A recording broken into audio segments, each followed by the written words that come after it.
all, I'd like to offer my heartfelt gratitude to Bhagwan Sri Sathya Sai Baba.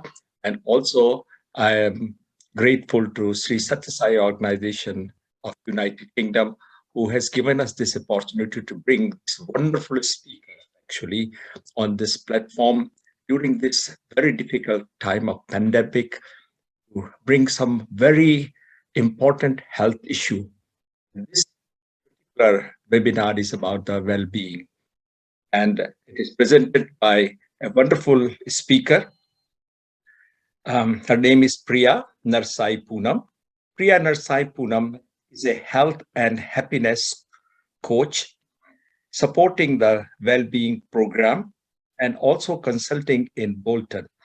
He has over 16 years experience as a community development manager in the charity, voluntary and community sector. Priya is a yoga meditation teacher with over 13 years experience and has a passion to guide people in their personal health and happiness journey. He's also a member of External Equality Board at Everton Football Club. Priya feels fortunate to have been born in Thai family and has attended Bal Vikas classes. She has been a Bal Vikas teacher herself for the past 7 years and is currently the Bal Vikas coordinator at the Sathya Sai Center of Bolton in Region 5. I am sure you will be benefited with her vast experience and the wonderful talk to take you to this journey of well-being. Swami has always said that we have to have a three-dimensional approach for our health. There is no point keeping the body healthy going to the gym if your mind is not healthy. Because the healthy body has got the healthy mind. These two are very important. And when you have got these two, you have got a very strong spiritual powers, strength. The Swami talks about the health of the body, mind, and spirit. And we all know what is a total wholesome health according to WHO. Now they talk about all three: body, health, and spirit. Swami has mentioned this in many of these talks when he started giving us in 70s. He's always been talking that three-dimensional approach to health. So important in this difficult time. Keep our spirit very, very high. That brings you to the strong willpower to maintain a good health. You require these all three ingredients in order to be in a perfect health. This is the journey about this perfect health. I will hand you over to Priya. Priya, please. Now your mic is to you. God bless you all. Jai Sai Ram. Jai Sai Ram, and welcome to this webinar based on reconnecting with your health and well-being. My name's Priya Narsai-Poonam. I will be hosting today's webinar. So I'm a health and happiness coach. I work for an organisation called Boo Coaching and Consulting, and we work with many organisations and deliver coaching around well-being, and I'm the well-being lead. I'm also a yoga teacher and meditation guide, so I've been teaching yoga and meditation, pranayam, for 13 years, and I love to connect yoga with coaching. It really makes me share a really different way of looking after well-being, thinking about mind, body and soul. And I also like to think about connecting that with our human values that Baba shares with us, and our own values as well as individuals. So we'll be exploring that throughout the webinar. I can't go into a full contracting session today, but can we please agree to maintain confidentiality and respect for each other throughout the session and beyond? When we talk about our well-being, there's some things that may be really personal, and that's okay, as long as we agree to be kind to each other. And I am here at the end of the session to answer any questions or if there's something you'd like to, you can email me. I'll leave my email with the at the end of the session, so we can just keep in touch. If you need support with your well-being, I'm here. So that's what I wanted to share. So I'd like you to have a think about, after you've had a really long day and you get home, what's the thing that you do to help you feel better? So for me, I love to meditate. It really helps me to recenter, and I have a really busy life, so meditation and taking some deep breaths really helps me to feel better. It's the one thing that makes me go, oh, I feel so much better after doing that. So please share your answers with us in the chat, and some other things, some other ideas are like having a cup of tea, just having a brew after you've had a long day, texting a friend, and just kind of letting some of that day go by talking to somebody else. I've wrote on here bhajan practice. I absolutely love listening to music and to bhajan, and I'll just have a playlist with some bhajans on, and it really uplifts me. So that's another thing that I like to do. Some of the things that I always hear people say is maybe going for a run, going to the gym, cooking. So all of the things that we like to do, I just want you to have a think about them for yourself. Like, what are the things that you like to do at the end of the day that make you feel better? So I'd like to introduce you to our well-being grid. So on this grid, you'll see an axis. You'll see high energy on the top and low energy on the bottom. There'll be negative energy on one side and positive energy on the other. When we have high energy and positive energy, this is a place where we're feeling good and we're doing really well. It's a place where so I've called it my happy place. It's where you feel happier. We have a really good understanding of so for me, like good communications on there. My time management's excellent. My priorities, I always have a to-do list. So I've got one here. I always have a to-do list, and I'll tick my way through my to-do list. My priorities in my work-life balance, it's met here. It's when I have 3 children, so I always constantly have letters to sign and money to give for something, or I need to always be somewhere, and I'm very good at managing that as well. And I like that place. I like the fact that I'm being a really good mum, but I'm also being a really good coach. And it's people recognize this in me. They'll see me being happy, and my energy levels are higher, so that means I'm feeling good and I'm doing well, and people recognize that. It's a place where I'm very creative as well. I have time to maybe colour or draw. I love dance and yoga, so I'll do more of that for myself. And it's a place where my stress levels have managed, and I'm doing more to look after myself. So I'm thinking about my well-being in this space. What I also do in this space is I say yes a lot more. I say yes to more work. I say yes to activities, and I tend to say yes a lot because we like giving. Like when we are caring and loving, and if some of our roles are also in that aspect, we don't want to say no, so we'll say yes a lot more.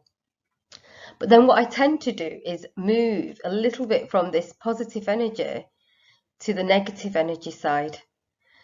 Now, in this space, when we think about negative energy, we can have negative energy and it can be high negative energy.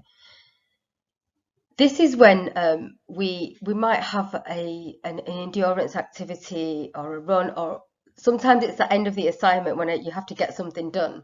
You could have some negative energy, but it could be high energy, and we're not too much down the negative side. And that's what gets you through getting that assignment done, working on that project, and kind of it pushes you through it. So a little bit of that push can help us, and it's needed. It's needed for us to get into a state of mind and place that we need to get things done. What we also tend to do though in this space is it's what we call stress. I found this image of somebody going like this, going, like there's so much to do in this space, and it's a place where we might feel like so for myself, I become slightly frustrated with myself. I worry more in this space, and I forget things. I get a bit more forgetful. The time management's not as good here, and I have an inability to concentrate as much because my energy has gone from becoming positive to becoming slightly negative, and this can be triggered by me taking on too much work, maybe having a child off school because they're not well, maybe we have caring responsibilities, or we've had a year of actually listening to to the news, and that can be quite distracting. We have lots of notification and pings on our phone from the time we wake up to maybe the time we go to sleep. So we're not actually giving ourselves time to stay in the positive space, because we're filling ourselves up on what we call stress. And how that comes about is through, so if we think about in prehistoric times when we had stress, so there's a hormone in our body which is called cortisol. Now, too much cortisol in our system leads to heightened stress levels, and we stay on this alert system. So, in prehistoric times, there might have been, our main fear would have been being eaten by a saber-toothed tiger, and we then run away from that and be able to escape it and then calm ourselves down. Now, what we tend to see in modern day life is it's harder for us to manage our stress because we are constantly being reminded of all the things we have to do. And that could be from the alerts on our phones, through our lifestyle. There might be worries, financial worries. We've just been through a world pandemic. So there's been a lot of stress already happening for us, for people.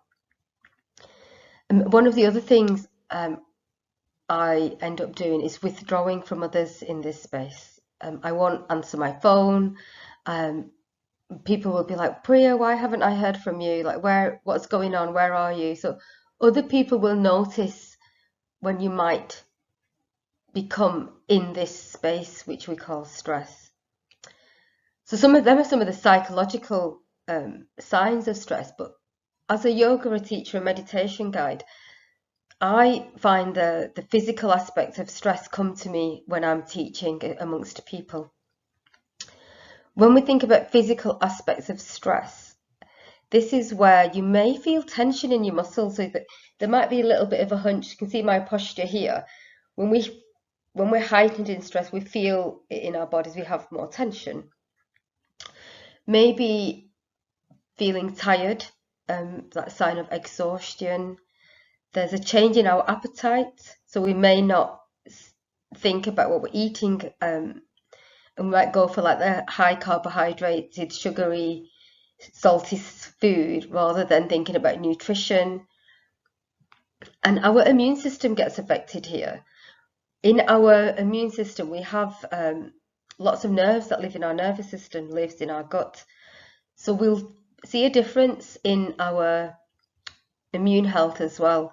So you can see that when we think about stress and the triggers of stress, having to think about what are your triggers of stress, and if we can think about them, it can really help us to identify them. So I can identify when I'm feeling stressed, because I do get more tired, and there is definitely a withdrawal from other people, and I forget things, and I think with my family I can be a little bit more snappy.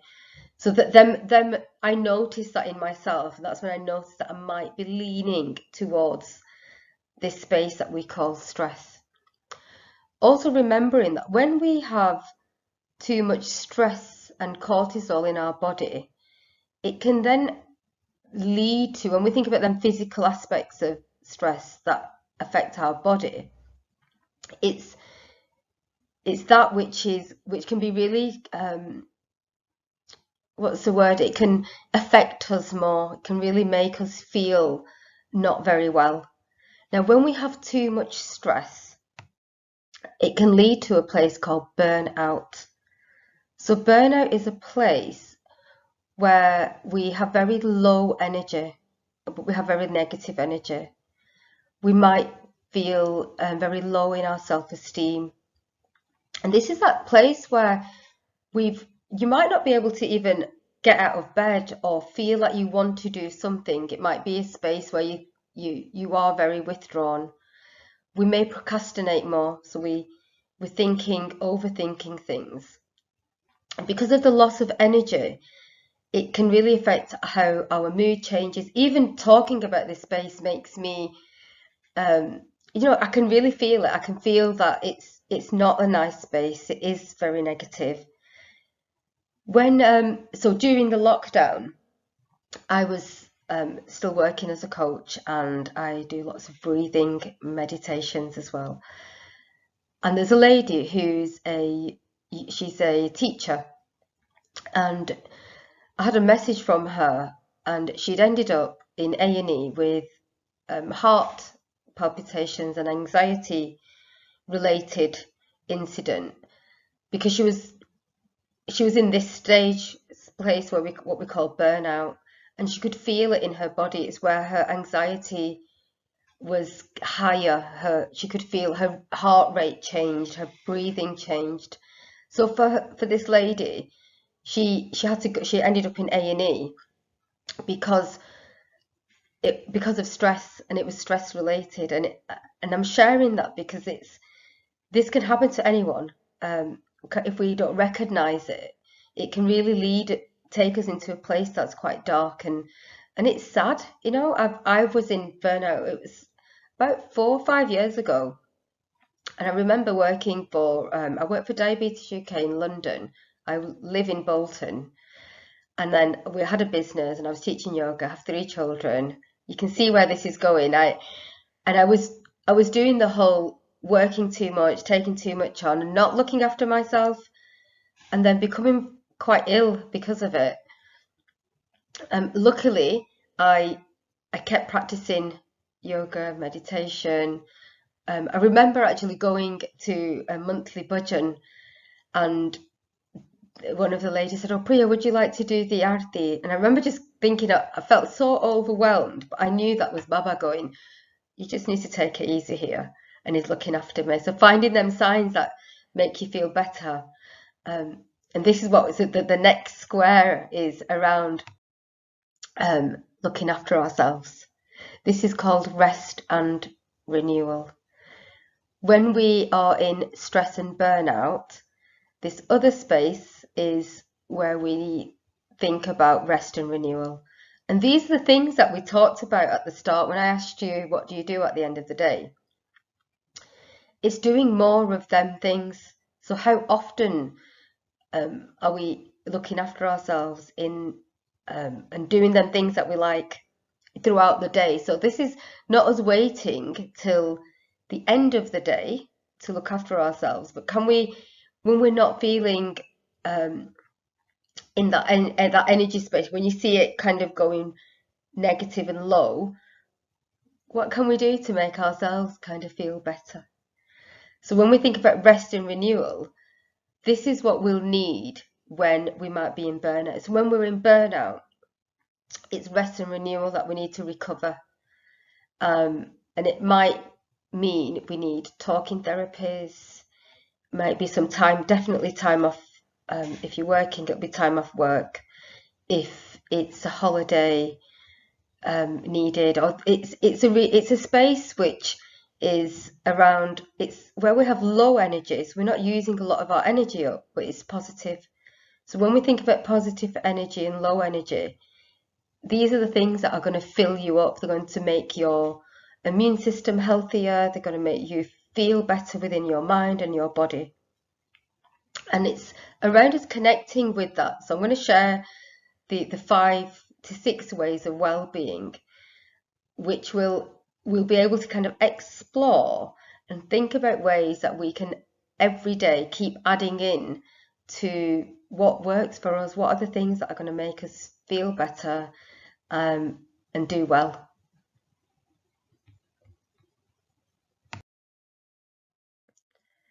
So I love this quote, and it's, "The secret of perfect health lies in keeping the minds always cheerful, never worried, never hurried, never borne down by any fear, thought, or anxiety."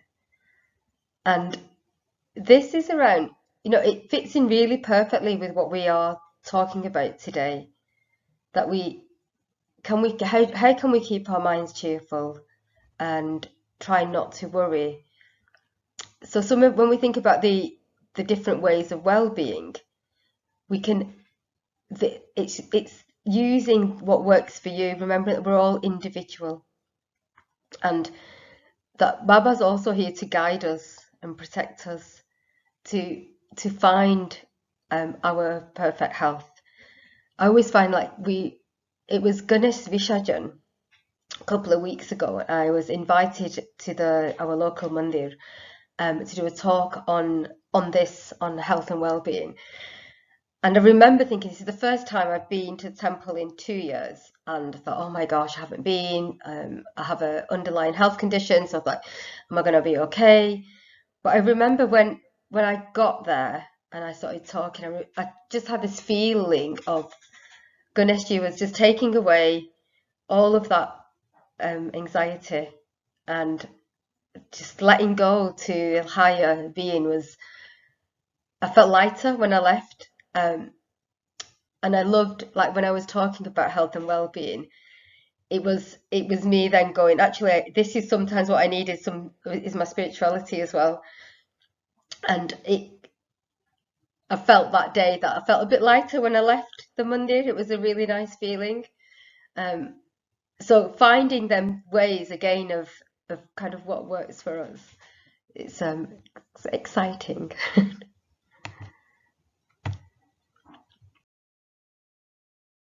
So you'll see on the screen, these are our different ways of well-being.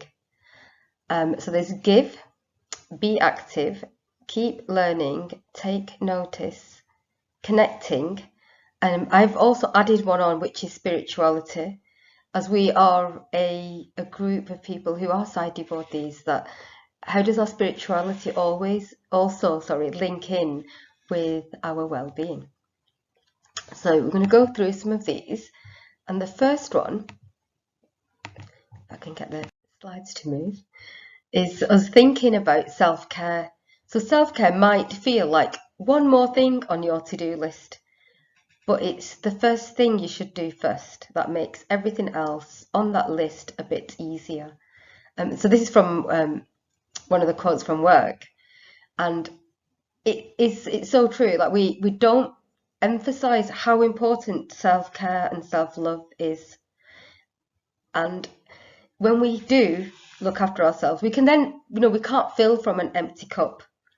When we go on an aeroplane, I can't wait to get on an aeroplane, there's always a safety announcement, and the safety announcements will say something like, if we encounter an emergency and the oxygen masks will fall, please affix your mask before you help others. And it also always it used to make me think, oh, that's a bit strange. But actually, when we fix our oxygen mask first, we can attend to others because we are looking after ourselves first. And thinking about that concept and that metaphor can help us to really recognize that actually, yeah, we're putting our oxygen mask on first so we can help others. We can help our family, our friends, our colleagues, with that high energy and positive energy, because we are looking after ourselves more and putting ourselves first. So being active is one of our ways of well-being. When we think about being active, this is where can we move a little bit more? The reason be active is always in there.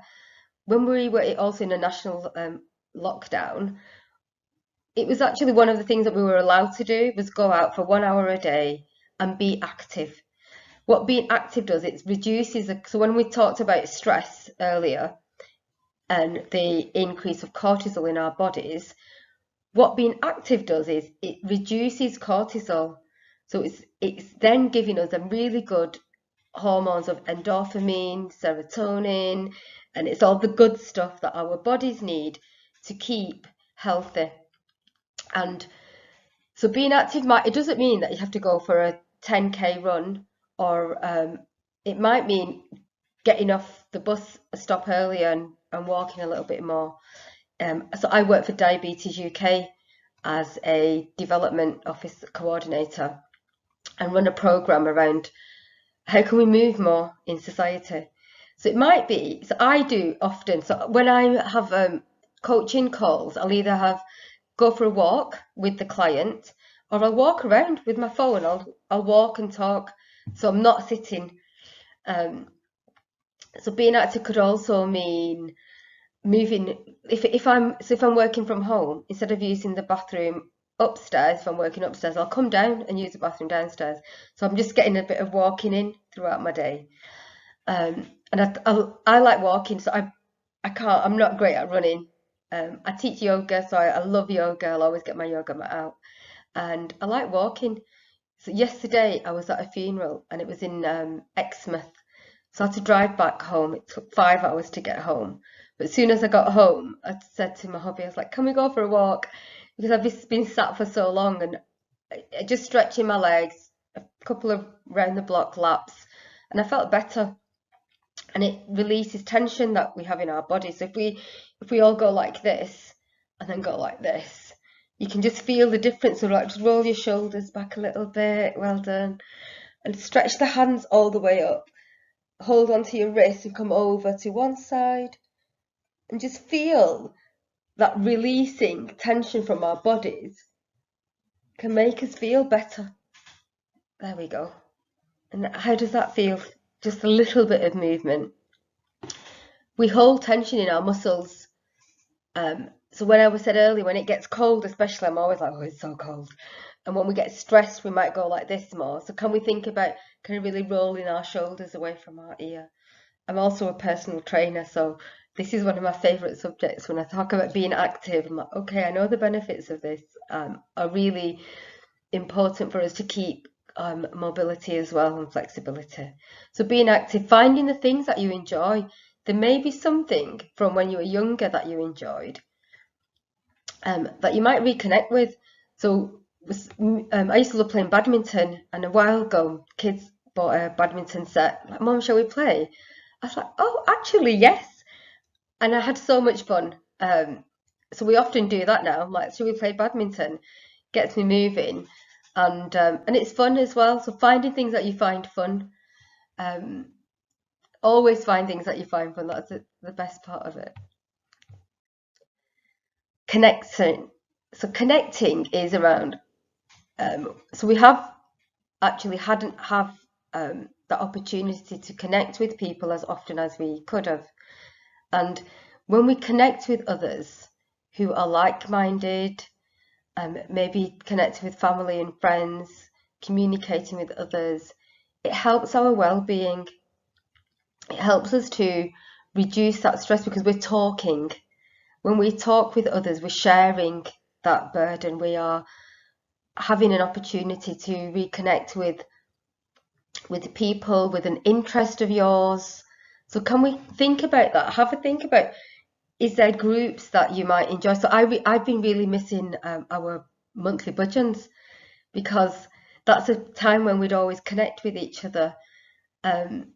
So it's something that we're going to start doing again, but it's also then bringing me back to people.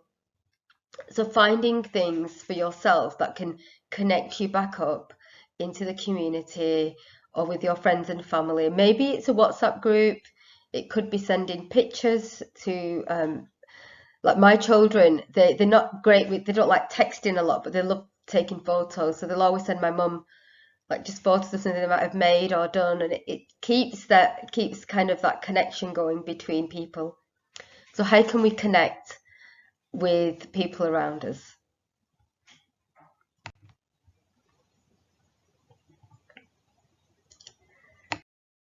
So taking notice,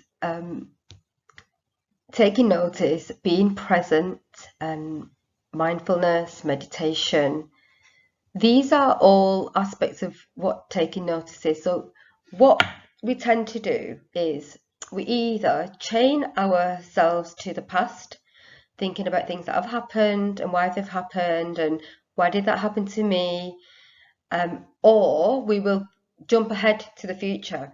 I might make up things like, what if this happens, and if we'll make up scenarios in our head, and it's not even true. Now, what that tends to do is our mind is not being present and taking notice of the here and now. When we take notice, it allows it's mind health. So it's allowing our mind to think about the present and not worry about the past or about the future. And one way to do this is by breathing. So pranayam, breath work, helps us to stay focused on the here and now. So what we'll do together is a very short few-minute mindfulness practice. So if you place your hands so the palms are on top of each other, just on your lap, roll the shoulders back and down. And if you can either close the eyes down and look down towards the hands, or you can just listen to my voice. I'd like you to take a moment to notice your breath. So notice the inhalation and then the exhalation. Try to breathe in for a count of 1, 2, 3. Hold the breath. Exhale for a count of 4, 3, 2, 1. Inhaling again. And hold. And slowly breathe out. 4, 3, 2, 1. Nice long breath in. 1, 2, 3. And a long, slow breath out. 4, 3, 2, 1. Just try to keep the eyes closed. Take your breath back to a normal breath. Just breathing in the words, I am. And exhale the words, calm and relaxed. And then very slowly, just notice again yourself, feeling grounded. Well done. Just wriggle into the fingers and toes and take your hands up, rub the hands together, place your hands over the eyes, and then gently flicker the eyes open. And just say Sairam to yourself and to everyone around you. Well done. So when we breathe out for longer, our exhalation helps our nervous system to go back into that rest and renewal. So when we talked about the renewal space in our well-being grid, our exhalation and our slowing down helps us to reduce cortisol again.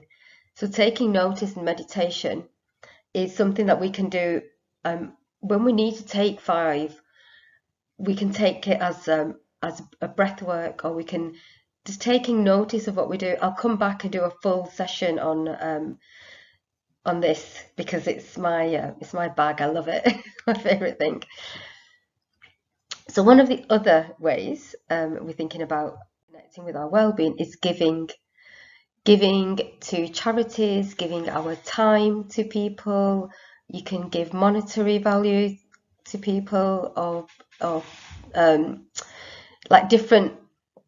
We give to the Wildlife Trust because my children love animals, and so can we, not finding things and charities that really mean something to you. We at our centre in Bolton, we collect for Bernardos and the homeless, so we always have like a collection. So finding again, is there things in service already that you can give to?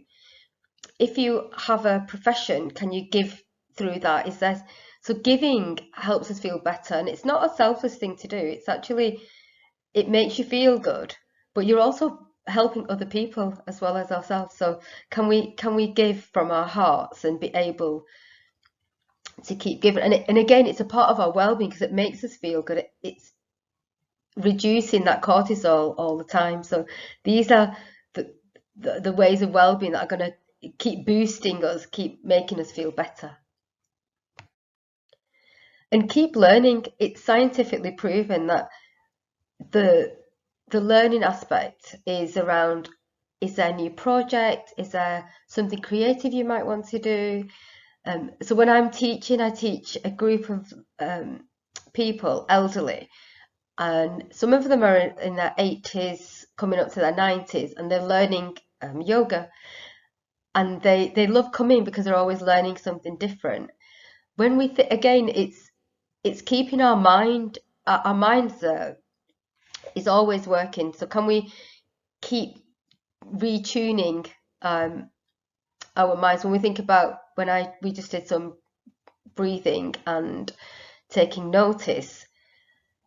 It's training our minds. So all of these things that I'm talking about, is the more we do it, the more they'll become a part of our everyday practices. And when we are learning something, we go back to it and our mind's learning something new. And it might be a hobby, it might be something you've always thought, I've always wanted to do, learn how to make pottery, or maybe singing a bhajan, or learning something new, learning new bhajans, getting the rhythm, learning an instrument. So it could be anything, but if we keep learning, it's going to really help our brain, our mind, to keep working. And that's the key. Let's keep. I've added spirituality into our well-being today. As Sai devotees, we know about the human values and Baba's teachings. So can we live them values? Because if we live them values with purpose and belief, it's going to help our well-being. When we think about the human values and how can we connect with them, and also how does that every day can we keep connecting with them?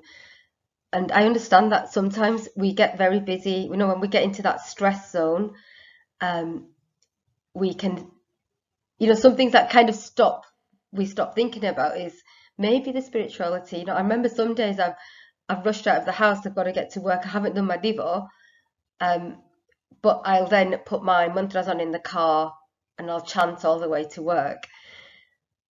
So it's like finding different ways to, and don't feel guilty when we don't do some of this stuff, because we're finding what works. I want you to think about what works for you, and it might be doing little things every day, doing different things throughout the week.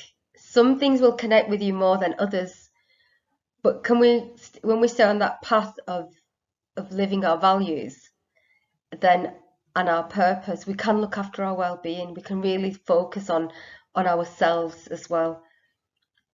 And I love this quote which I found, and it says, "You are always your own best guru, your own best teacher. The answers are always inside you." And I wanted to share this because when we think about well-being, this is about your well-being as an individual. It's about who you are as a person. What works for me might not work for you. So give things a try. Have a go at something that might be being active, having a go at some pranayam and breathing, maybe trying that new technique of learning or connecting with someone. But also remember that you are your best guru. You know what uplifts you, what makes you feel happy, what are the things that really reduce that stress. Remember right at the start when I asked you, what do you like, what do you enjoy doing at the end of the day that makes you feel better? Can you fit more of that into your daily, your daily routines? And can we keep connecting with each other on platforms like this platform? And again, now things are different again. We're learning that things have changed, and trusting yourself. If you need to wear a mask, you wear a mask. If you don't feel like you can't do things because of others, I want you to really trust yourself with your own well-being and your own health and happiness, because it's about you. I want you to really trust yourself here, and do the things that make you feel great. I really enjoyed just recording this session because I love health and well-being, and thinking about how can we connect with our values. How can I use the teachings? I'm a Balvikas teacher, and I always talk to the children about the human values and well-being, and they teach me how to look after myself as well. So can we learn from each other as a community? And I just wanted to say Sairam, and thank you so much for allowing me to be here today and share with you some of the ways that we can look after our well-being. And I'm here to answer some questions. So yeah, please go ahead and ask away.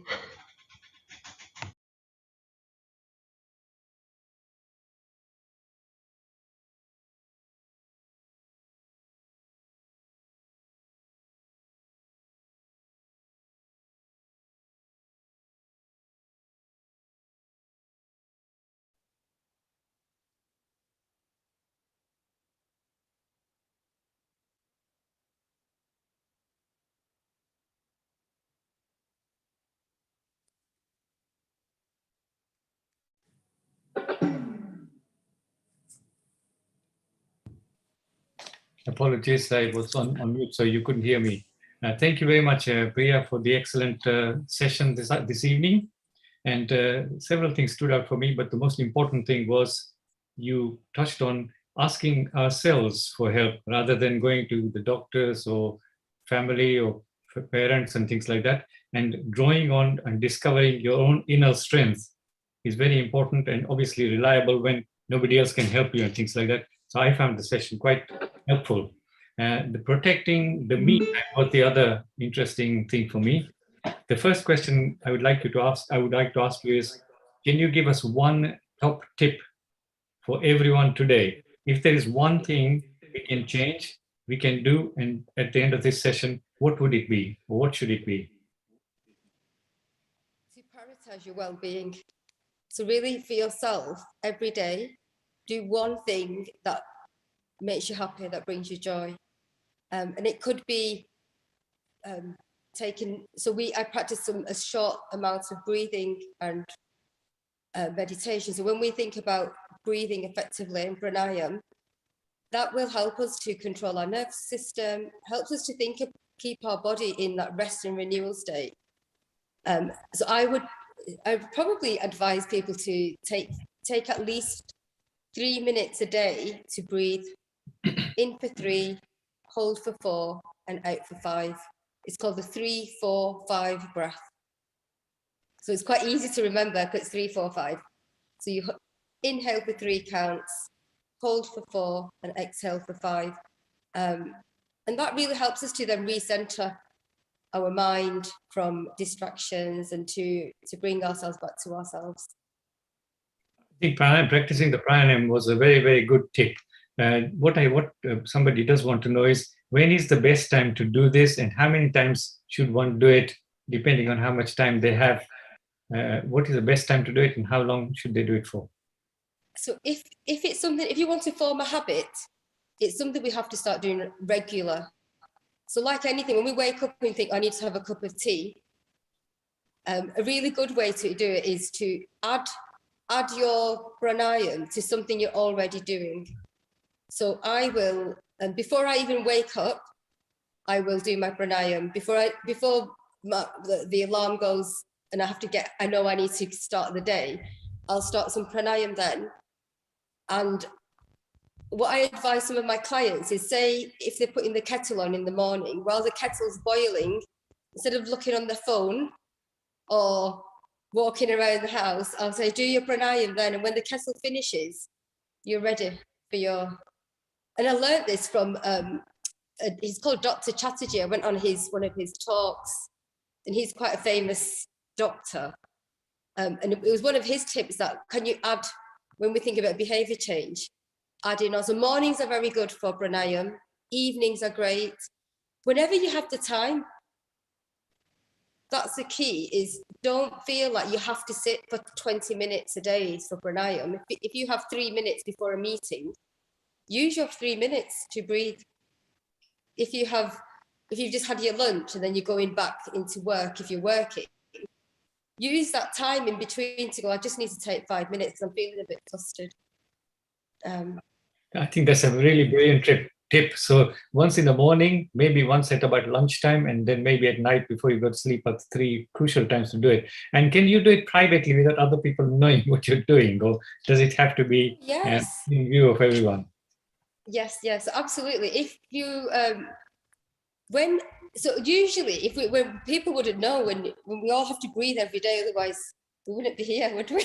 It's like life force. It's the one thing that we all need and share.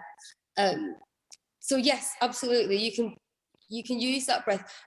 When I work with some of my clients at the NHS, they always say we don't get a break because we're always so busy. But when I go to the bathroom, or if I'm in the staff room and nobody's there, that's when I'll take my time to just that time out. But yeah, you can do it wherever, and it's your little. I always say it's your little bit of magic that you put in your bag before you go to work. I'm like, make sure you pack your pranayam with you as well. Just remembering these little, because it's like having a little toolkit. Pranayam, and even mantra. If you think about just saying Om Shri Sai Ram, you know, we're breathing before we say Om. We take a breath. So just to breathing, say Om Shri Sai Ram. Om, and we say that 5 to 6 times. That's going to make us center ourselves again. So mantra is a really good way to allow our mind again. Then vibrations of a mantra helps us to settle down. So mantra is a good one to add in. Thank you very much. You have touched on the next one, but I think that's a real big problem. Oh, have I? It's a very big problem, but I'll ask you the question anyway. There's somebody has said, I work full time, I look after home and family needs, and I barely have time to connect with my own well-being. Can you give me any advice? Yes, absolutely. So when you might think it's one more thing to do on your to-do list, and I think I mentioned this in the webinar, but when we can't give from an empty cup, and some of the sayings that Baba says as well is,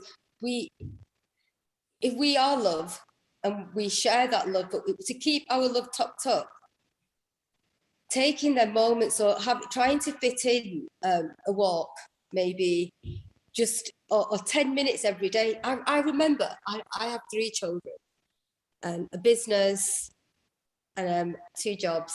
I teach yoga, I've got a business, and probably felt the same as you, going, how do I fit it all in?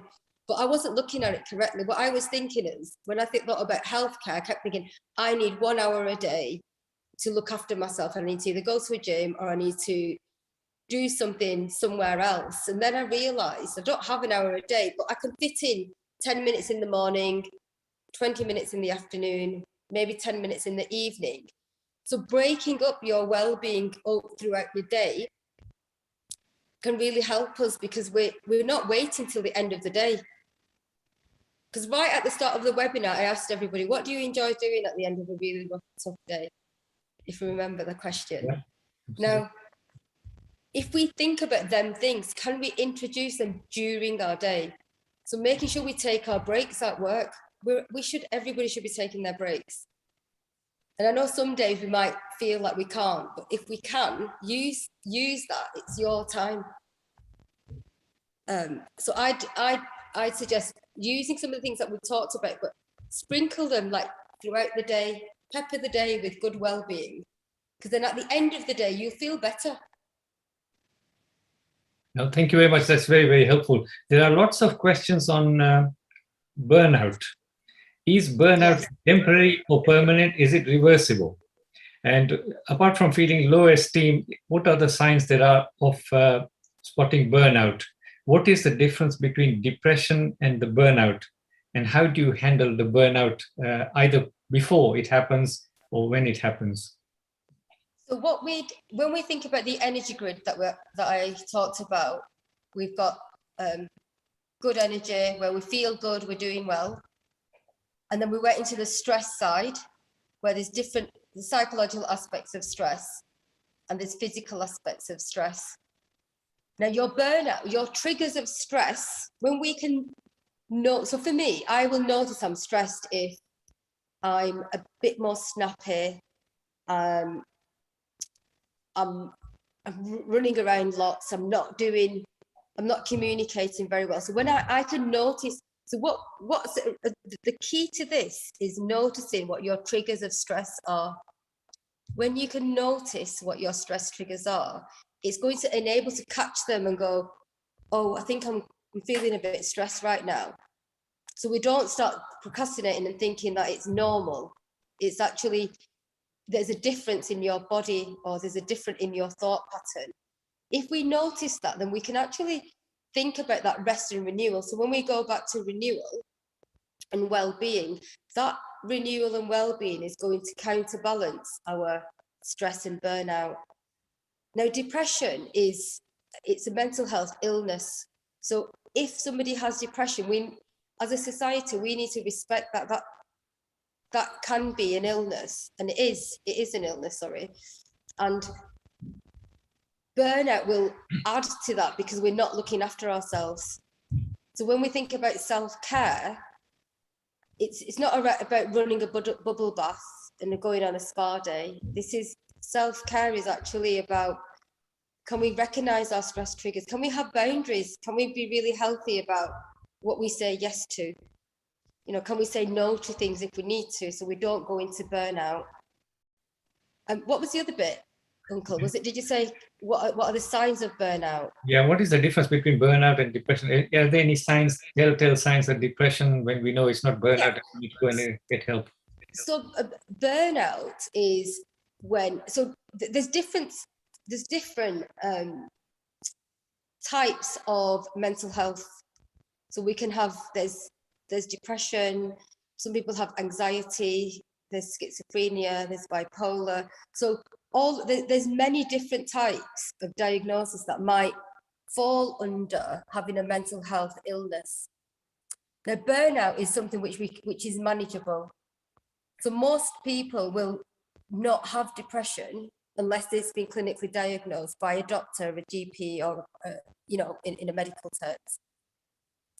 Now, what we're trying to think about is burnout is when we might need therapy. So we might need talking therapy. There may be counselling. It might be due to grief. I know people who've been through grief, so they will feel that the trauma or through a different type of trauma. Burnout's also around having that low energy and low self-esteem. Then it's very difficult for people to move out of it, and this is when we need rest and renewal more than anything.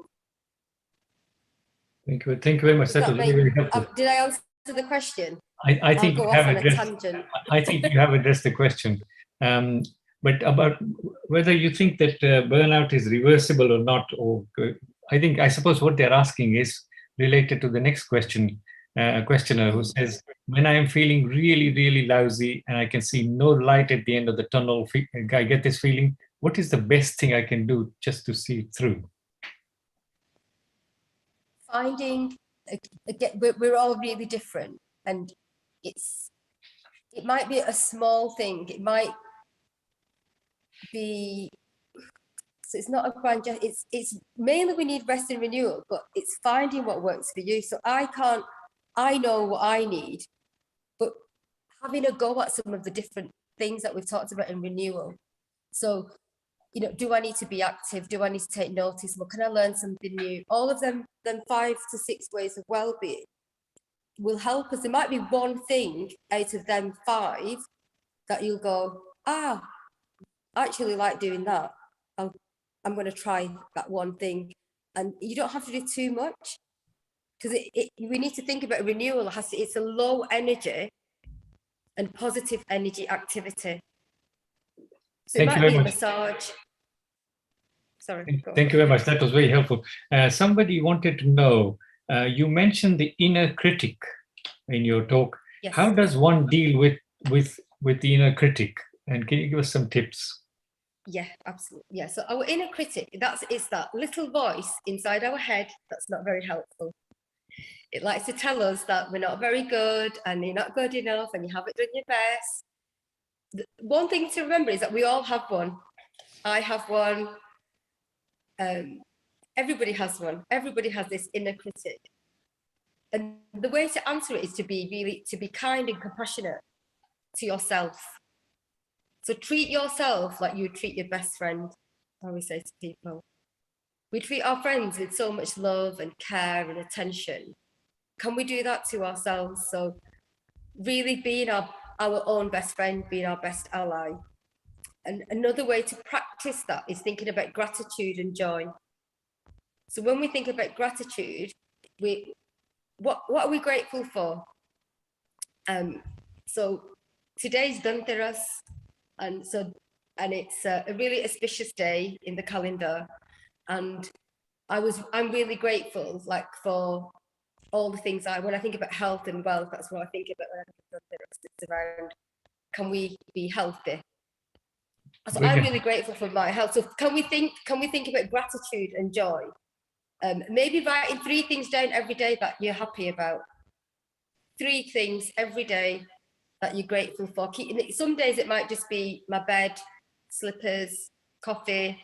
Other days it'll be somebody's made me a cup of tea, somebody opened the door, somebody's, it can be children giving you a hug, it could be anything. But if we start thinking about good things, it's going to actually take away the negativity. So our thought pattern, it's called neuroplasticity, our brain will start going positive and not going always to the negative and always to the things that are then going to make us not feel great in ourselves. And that's a very brilliant gratitude. Tip. That's a superb tip to say, what are the 3 things, good things that have happened to you? Yeah. And you could also think about what are the 3 good things you've done today for somebody else. Yeah. So I suppose that's very helpful. There's one questioner who wants to know, you mentioned practice forgiveness in daily life. Can you give us some examples and some tips to do this? And how does one do it? Forgiveness is, we're all human. So when we think about common humanity, which is all of us being here on this earth, and sometimes we get things wrong, and we have to forgive ourselves if we do something wrong, as well as forgive others. And I think sometimes this comes back to gratitude and joy. When we can really cultivate this attitude of gratitude, that's cool, I like that.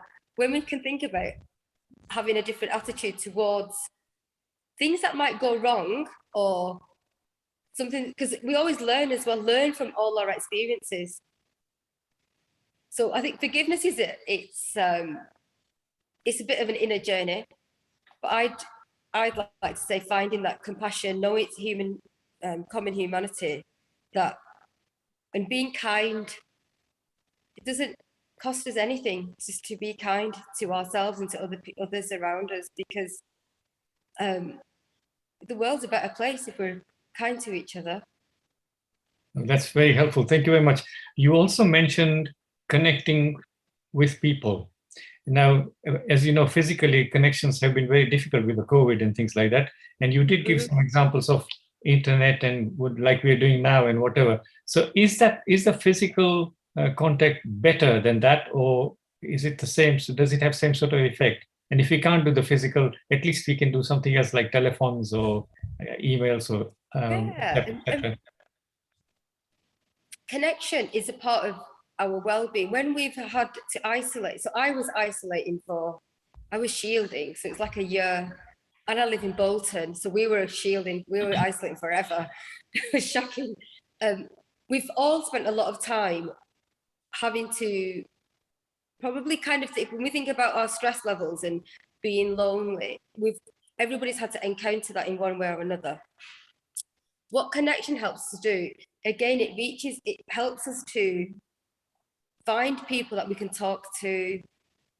Human connection is beautiful. Like I've just taught a yoga class this evening, and it's so nice to be in a room with people because the energy that we receive is different, like definitely. But if you think about just, you know, that first hug that we've had after, like I remember hugging my mum after such a long time. It was just so nice because we weren't allowed to do that. So connection is really important, and touch is really important. Just having, you know, even if you do this to your own shoulders, it helps you feel calmer because it releases hormones in our body that helps us to, it engages our parasympathetic nervous system, which helps us then go, oh, thank you very much. I feel okay. It's good. Sorry, you know what I'm like? I just go, oh, I've got so much to say. One highlight for today was yesterday is history, tomorrow is a mystery, today is a gift. That is why it is called present. And you said if you want to experience that, you have to practice pranayama, and then you will experience the present. So that's brilliant. Thank you very much. That was a very, very interesting talk, and thanks for answering all the questions. Thank you so much. I must thank all the listeners for giving up the very popular Bake Off program to just listen to us today. But they might have recorded it, so that should be all right. I'd also like to thank Dr. Upadhyay and Gayatri-Ben for organizing the sessions, and obviously Swami for his grace, without which nothing would happen at all. And thank you for asking all the questions as well. So that was very helpful. I just need to remind you that on Tuesday, the 7th of December, we are talking about emergency medicine outside of emergency department. So that will be another useful session. Thank you all very much for your attendance, and Sai Ram to all of you. Jai Sai Ram, everyone. Thank you.